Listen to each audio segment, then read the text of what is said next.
So right here in this problem, they're giving us a table and they're asking what is the slope of a line.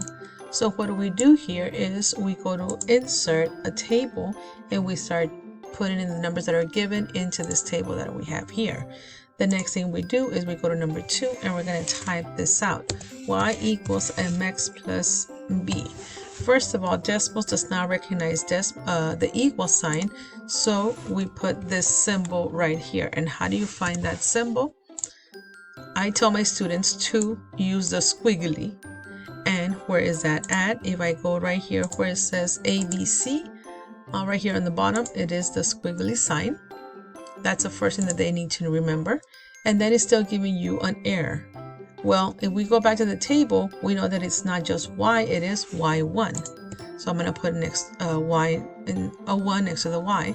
And same thing with the x. I know you think it's going to seem hard for the students, but they'll get the hang of it right away. And then from there, you just go down here and look for the slope, negative 1.6. If you go back to the answer choices, as you can see, our answer choices are in a fraction form.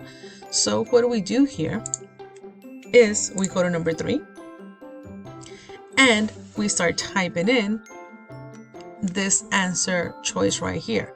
So I'm going to type in negative 1.6 and automatically you're going to see this symbol right here, which is a fraction symbol. If you click on it, it will give it to you as a fraction form, and the answer for this one, it is A.